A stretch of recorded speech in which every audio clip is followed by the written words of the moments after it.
ขอถวายความนอบน้อมแด่พระรัตนตรัยก็คารวะพระเถรานุเถระ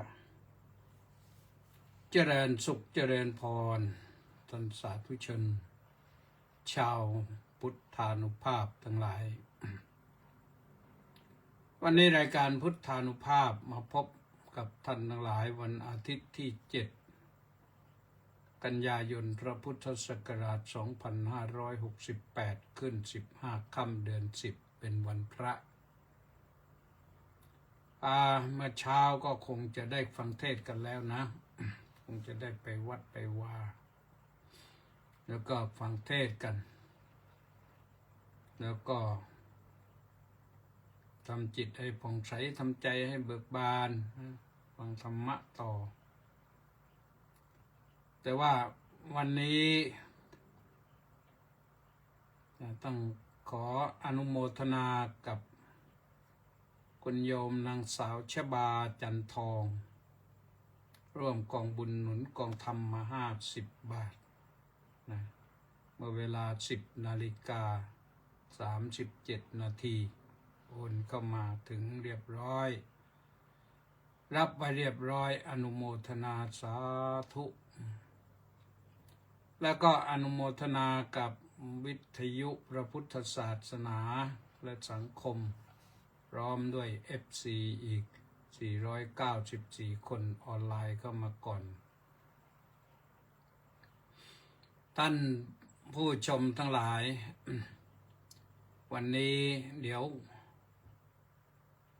ฟังรายการธรรมะจบแล้วก็พักผ่อนสักหน่อยหนึ่งถ้ายังไม่หลับก็ออกไปชมจันทรุปราคาก็ได้นะแต่จันทรุปราคานี่จะเกิดเริ่มตั้งแต่ 22:29 นาทีนั่นหรือ4:30 น.แล้วก็ว่าไปถึง3:55 นาทีนะก็รอบค่ำรอบดึกนะก็นานทีปีครั้งอยากจะดูอยากจะเห็นก็ไปดูในบ้านก็ได้นอกบ้านก็ได้ดูอย่างไรให้ปลอดภัยก็แล้วกันนะ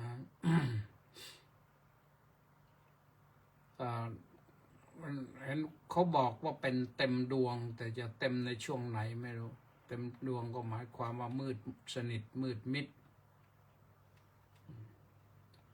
จันทรุปราคาราคาก็คือราคะก็คือฝุ่นละอองเข้าไปปิดดวงจันทร์อุปราคะก็ฝุ่นละอองเข้าไปจับดวงจันทร์เรียกว่าจันทรุปราคามันไม่ได้มีทุกวันนะแต่ก็ไม่มีอะไรหรอกเหตุการณ์มันก็เป็นมาอย่างนี้ทุกปีแหละนะปีหนึ่งก็มีบางทีก็มีหลายครั้งถ้าดวงอาทิตย์กับดวงจันทร์เดินสวนทางกันตรงกันก็มีเงาลอกไปบังดวงอาทิตย์นะถ้าเราลอกไปบังดวงจันทร์ก็ทำให้มันมืดนะพอลอกไปบังแสงจันทร์หมดก็แสงจันทร์ก็ส่องมาไม่ถึงฝั่งเรานะลอกไปบังอยู่ฝั่งโน้นอันนี้ก็เป็นเรื่องทางวิทยาศาสตร์แต่วิทยาศาสตร์ก็เพียงแต่เข้าไปรับรู้ไม่ได้มีอะไรมากถ้าสมัยก่อนก็สนุกนะแต่ว่าตีเกราะตีอะไรก็ยมต้นไม้บอกว่าให้ตื่นตะโกนเรียกให้ช่วยกัน แล้วก็มีเสียงปืนเสียงพลุดังขึ้นคล้ายๆกับว่าจะไปข่มว่าพระราหูอมจันทร์ว่างั้นราหูอมจันทร์ก็เลยโห่ให้พระราหูตกใจกลัวโห่ไป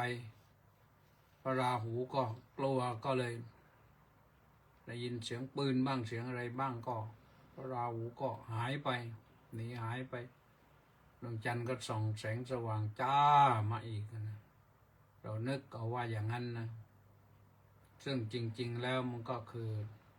ได้เวลาที่กำหนดมันก็หายไป ก็อย่างไรเชื่อก็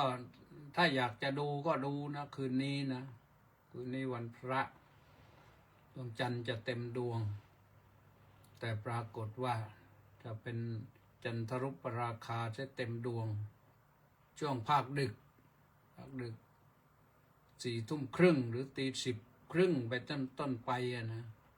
ภาคใต้เขาจะใช้คำว่าตี 10 ครึ่งก็คือ4 ทุ่มครึ่งหรือ22:25 นาทีเป็นต้นไปนั่นก็บอกว่าจะเกิดเหตุการณ์นี้ขึ้นนะแจ้งเพื่อทราบตอนนี้เราก็เตรียมตื่นเต้นดีใจกับรัฐบาลใหม่รัฐบาลใหม่รัฐมนตรีใหม่นายกใหม่รัฐมนตรีใหม่วันนี้รู้สึกว่ายังไม่ลงตัวเรียบร้อยก็เรียบร้อยก็คงจะได้แถลงนโยบายว่าจะทำอะไรกันไปคนส่วนหนึ่งก็สนใจมากแต่คนส่วนหนึ่งก็สนใจน้อยเพราะ ที่สนใจน้อยเลยคิดเสียว่าใครมาเป็นก็เป็นเถอะเราก็อยู่อย่างนี้แหละต้องทำมาหากินหาเช้ากินค่ำอยู่อย่างเนี้ยก็ไม่ดีอะไรขึ้นมาก็ว่าอย่างนั้นนะ ก็ดีขึ้นนะจะมาว่ามันดีขึ้นนะแต่ดีขึ้นมากหรือน้อยก็ไม่รู้เอากันว่าตั้งแต่สมัยเด็กๆเห็นมาเราไปโรงเรียนไม่มีแม้กระทั่งรองเท้านี่สมัยนี้มันเด็กได้ใส่รองเท้าหมดแล้วได้สวมรองเท้าหมดแล้วเด็กทุกคนต้องได้เรียนในปัจจุบันสมัยก่อนใครเรียนได้ก็เรียนไม่ได้ก็ออกไป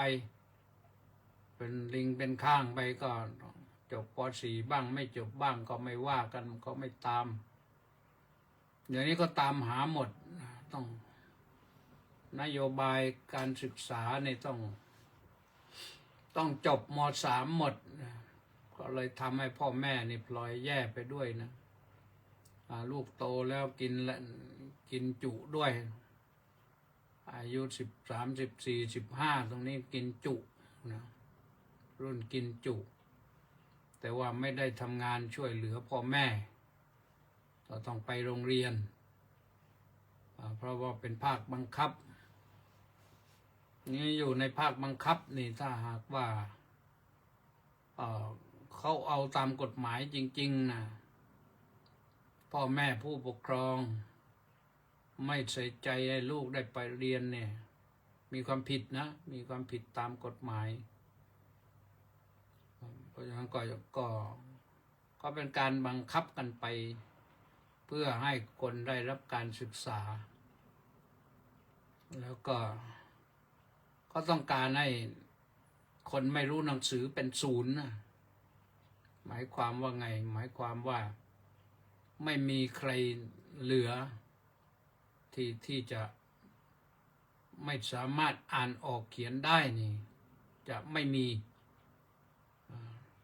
เราก็ทำมาได้90 กว่า%แล้วยังเหลืออยู่อีกไม่กี่เปอร์เซ็นต์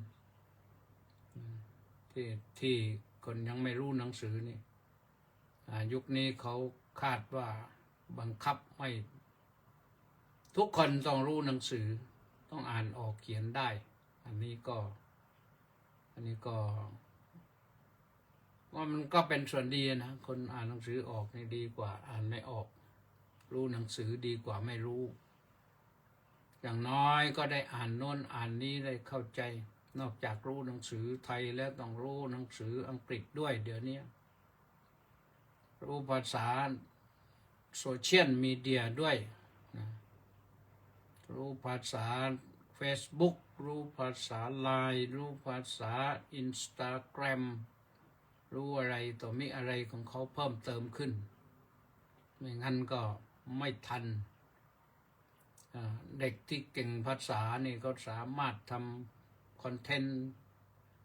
ขึ้นไปคนติดตามเป็นล้านๆคนเขาให้เงินนะ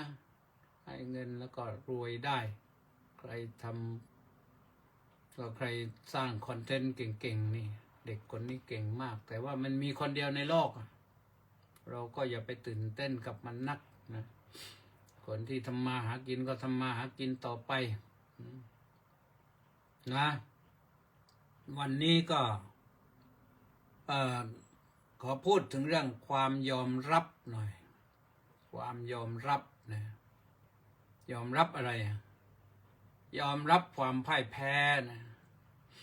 เราต้องยอมรับความพ่ายแพ้ได้เราไม่มีทางที่จะชนะได้ตลอดกาลนะ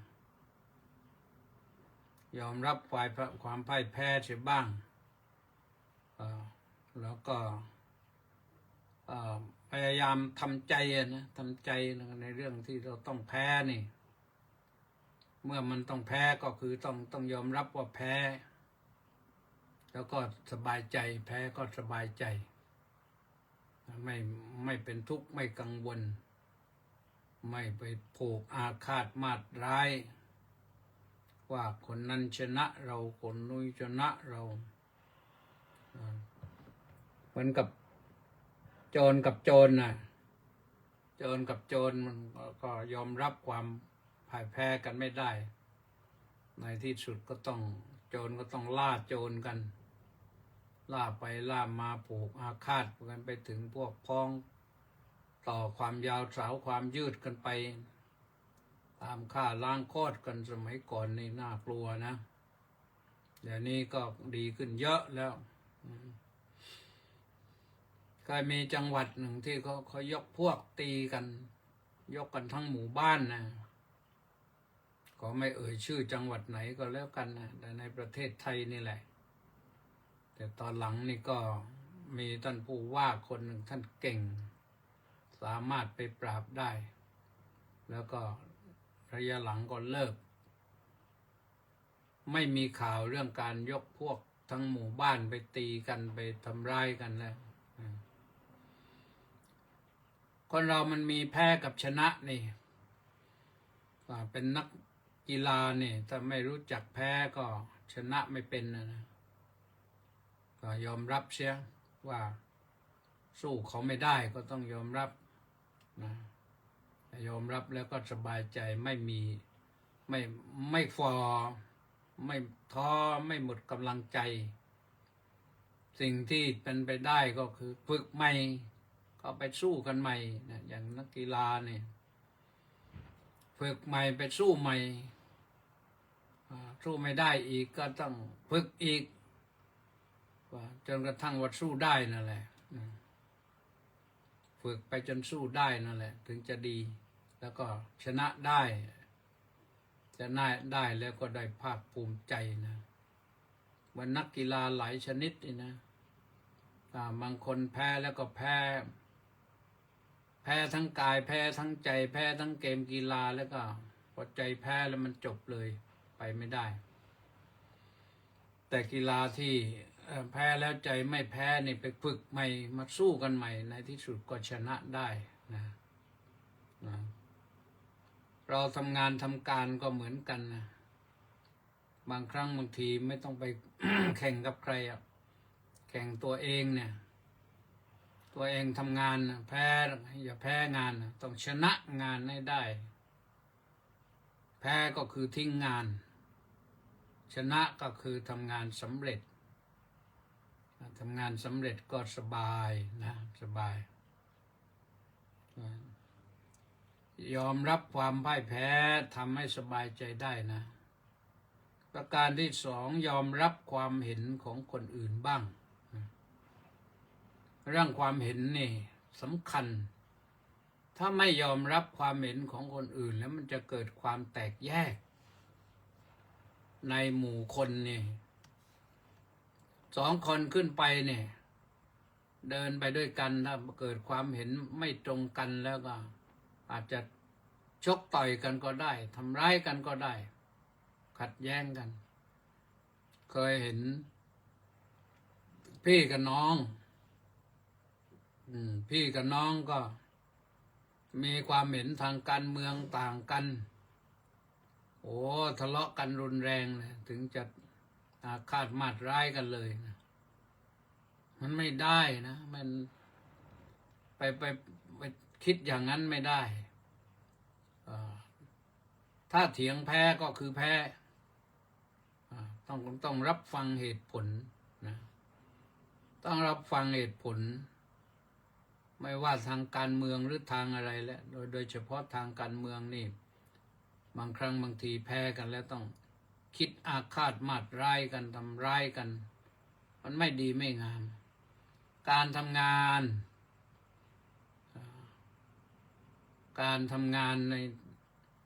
ในการเลี้ยงครอบครัวนี่แหละทำไปเพื่อนก็ทำด้วยแต่เราดูแล้วว่าเขาทำได้ดีเราทำได้ไม่ดีมันเป็นอย่างไรก็คุยกันก็ได้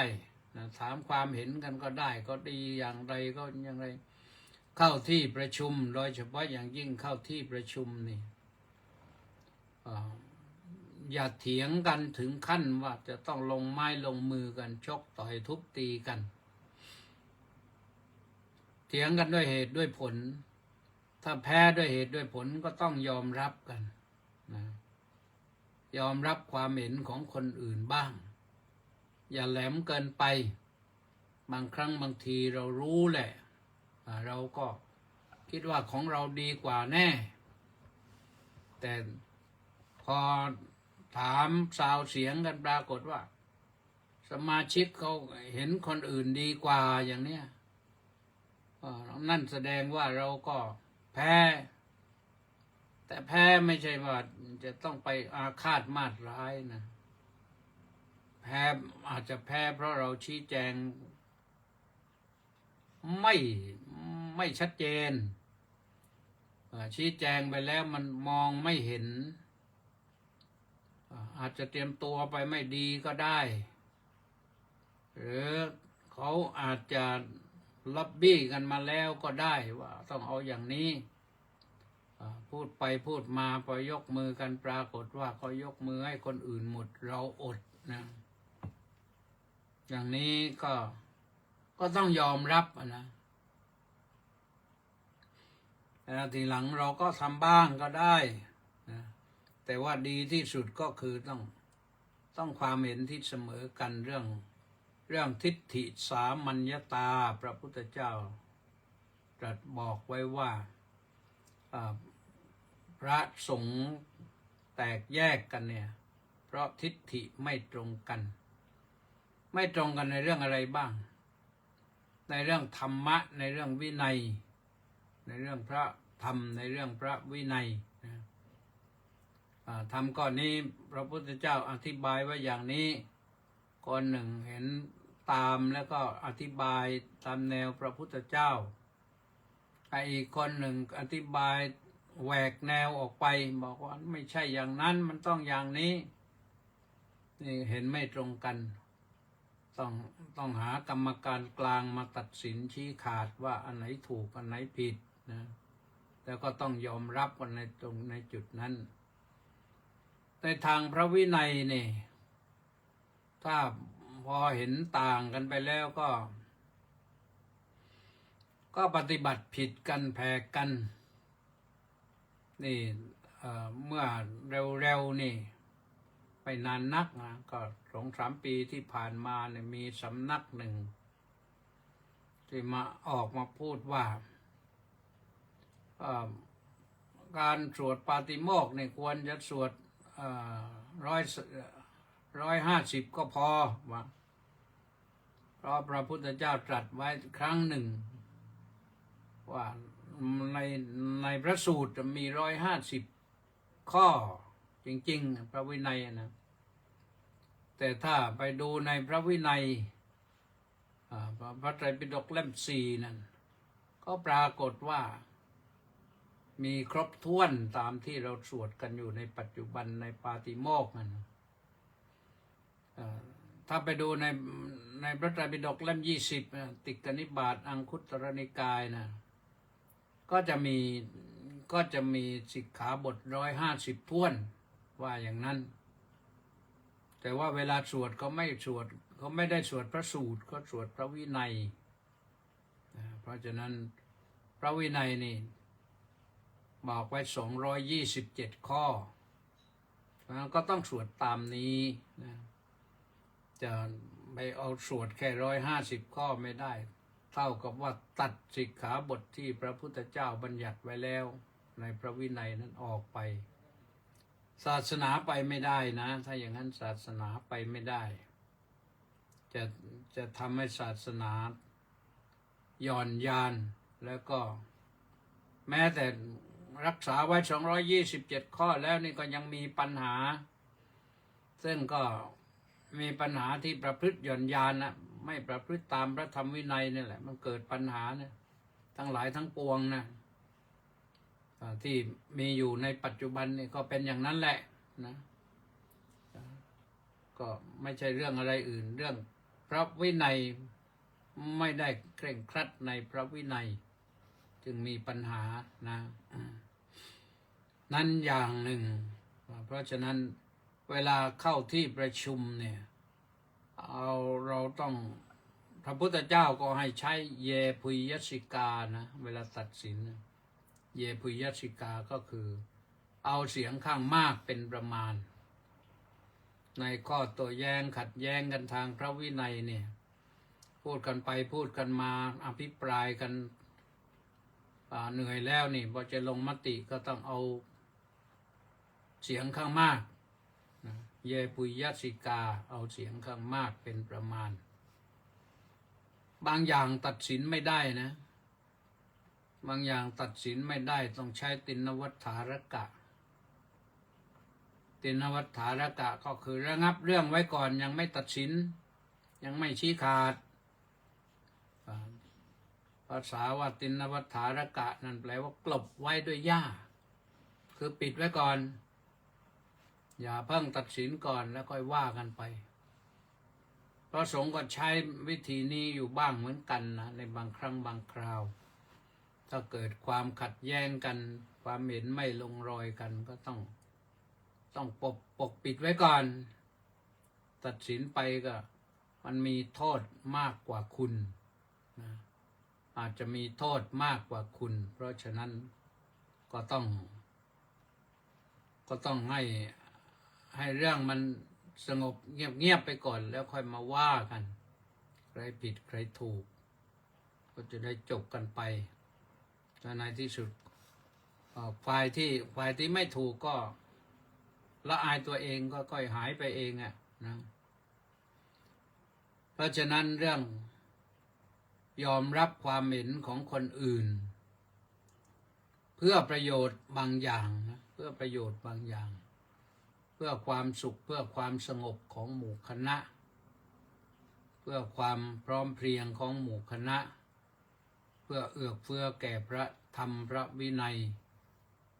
เพื่อประโยชน์แก่มหาชนชาวโลกก็อย่าเพิ่งฟันธงให้มันเสร็จเด็ดขาดตายเป็นตายกันอย่างนั้นมันก็ทำกันไม่ได้บางครั้งบางทีนะอีกอย่างหนึ่งให้ยอมรับความจริงความจริงนั่นความจริงที่ปรากฏที่รู้กันว่ามันจริงแล้วเราก็ต้องยอมรับว่าจริงนะผิดก็ต้องยอมรับว่าผิดจริงอย่าไปอ้างโน้นอ้างนี้ยอมรับผิดเสียเรื่องมันจะได้ไม่ยืดยาวแก้ปัญหาได้ทันโลกทันเหตุการณ์อีกอย่างหนึ่งความจริงที่พระพุทธเจ้าตรัสไว้นะเรื่องอริยสัจนี่เป็นความจริงแท้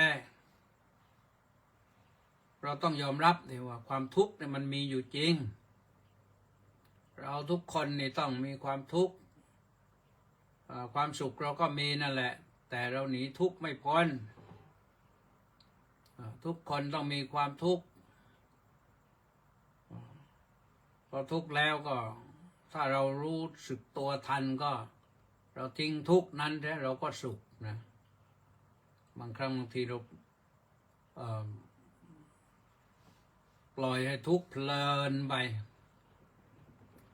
เลยไม่ได้สุขเลยนะเพราะฉะนั้นอย่าทุกข์ยืดยาวทุกข์นิดๆหน่อยๆแล้วก็ทิ้งซะความทุกข์นะก็มาหาความสุขได้ก็ยอมรับว่าความสุขความทุกข์นี่มันมีอยู่แล้วก็มันมีอยู่อย่างไม่เที่ยงแท้แน่นอนเราสุขอ้าวเดี๋ยวอะไรเกิดขึ้นมาเราทุกข์แล้วแล้วเราก็ทุกข์ทิ้งทุกข์ไปมันก็สุขได้นะยอดปรารถนาของเราก็คือความสุขงั้นอย่าไปเก็บความทุกข์มาไว้มากๆนะเรื่องอนิจจังทุกขังอนัตตานี่มันก็ทุกข์อยู่นั่นแหละก็ปล่อยให้ความทุกข์มันมีทุกข์เพราะความแปรปรวนอย่างเดียวพอนะร่างกายเราแปรปรวนเกิดแล้วก็ต้องแก่แล้วเจ็บป่วยบ้างหรือไม่ทันแก่เจ็บป่วยบ้างแล้วก็ต้องตายก็เราทุกต้องพลัดพรากจากสิ่งที่เรารักเราหวงทุกข์เพราะประจวบกับสิ่งที่ไม่รักไม่ต้องการอันนั้นก็เป็นเรื่องของทุกข์นะเราก็รู้เท่ารู้ทันให้รู้เท่ารู้ทันประการสำคัญก็คือเราต้องเข้าใจความจริงนี้ให้ได้แล้วเราจะอยู่ได้อย่างมีความสุขนะถอนทิฏฐิท่านสาธุชนทั้งหลายต้องถอนทิฏฐิความเห็นที่ดื้อรั้นนะความทิฏฐินี่แปลว่าความเห็นแต่ความเห็นที่ดื้อรั้นที่ไม่ยอมใครนะถอนใช่เรามีความเห็นอย่างนี้เขาเห็นอย่างโน้นแต่เมื่อเสียงของเขามากกว่าเราก็ถอนได้ของเราแต่ถอนเราก็ไม่ได้ทิ้งเราก็เก็บไว้อย่างนั้นก็ยังได้นะก็แก้ปัญหาได้โดยการถอนทิฏฐิแล้วต้องถอนอุปาทานต่อไปด้วยนะตัวอุปาทานความยึดมั่นถือมั่นว่าเราเท่านั้นถูกคนอื่นผิดหมดอย่างนี้ไม่ได้แม้จะถอนไม่หมดถอนมันอย่าให้มันยึดอย่าให้มันแน่นปล่อยวางออกไปบ้างเหมือนกับเราแบกของมันหนักนะเราเอาของออกสักครึ่งหนึ่งก็ให้มันเบาลงถ้าของนั้นมันน้ำหนัก50 กิโลกรัมเราก็แบ่งออกสัก25 กิโลกรัมเหลือ25 กิโลกรัมเราก็อาจจะแบกไปได้ไม่หนักมากนะก็นี่ถอนอย่างนี้นะสำคัญก็คือเล็งเห็นประโยชน์ส่วนใหญ่ที่เป็นประโยชน์ส่วนตนและส่วนรวมนะที่เราถอนทิฏฐิถอนอุปาทานนี่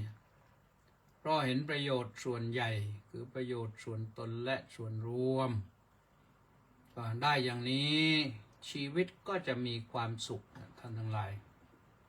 เราก็ไม่ทุกข์ยากไม่ลำบากมันเป็นเรื่องถือว่าปกติธรรมดาที่เราจะต้องมาเจออย่างนี้แหละไม่มีใครที่จะไม่เจอหรอกจะให้คนก็แพ้เราไปตลอดกาลมันก็ไม่ได้จะให้คนอื่นเห็นเหมือนเราไปทุกเรื่องมันก็ไม่ได้เราต้องเห็นให้มันตรงกับความเป็นจริงแล้วก็จะทำให้เราสุขสบายเมื่อถอนทิฏฐิอุปาทานได้ ความหนักก็จะกลายเป็นความเบานะก็ขอฝากเป็นข้อคิดไว้สำหรับใช้บริหารชีวิตนะวันนี้พอสมควรแก่เวลาแล้วนะก็ขอฝากไว้เป็นข้อธรรมะเป็นเท่านี้ในที่สุดนี้ก็ขออ่านรายชื่อผู้เข้ามาติดตามชมวันนี้ก็มีสุนทราภรณ์พระสุนทรวัดหัวเกาะรุ้งสาธุครับมณีแสงจันทร์น้อมกราบนมัสการสาธุสาธุสาธุเจ้าค่ะสมศรีลักษณะวิราชก็สาธุสาธุสาธุเจ้าค่ะวัดป่าบนเนินสุโขทัยน้อมกราบถวายความเคารพพระเดชพระคุณครับผมสาธุสาธุนักศิวพรสุภาผลน้อมกราบนมัสการสาธุสาธุสาธุเจ้าค่ะแล้วก็ความตายเป็นของแน่รักแท้คือแม่เรากราบสาธุขอรับสาธุเจริญอยู่หนูสิงห์น้อมกราบนมัสการสาธุเจ้าค่ะสาธุต้าสิทธิมงคลนมัสการสาธุครับสาธุแล้วก็มีใครอีกไหมไพศาลรัตนวงศ์กุลกราบนมัสการครับสาธุแล้วก็มีอีกไหมกฤษไกรดิษฐ์กราบนมัสการท่านเจ้าคุณครับสาธุสาธุสาธุสาธุแปะนันทิการน้อมกราบนมัสการสาธุสาธุสาธุเจ้าข้าสาธุธนสรคุ้มจอหอสาธุสาธุสาธุว่างั้นสาธุครบไหมยังยังเนนน้อยสังเหลือกราบไหว้สาครับหลวงปู่ครับพร้อมสาธุ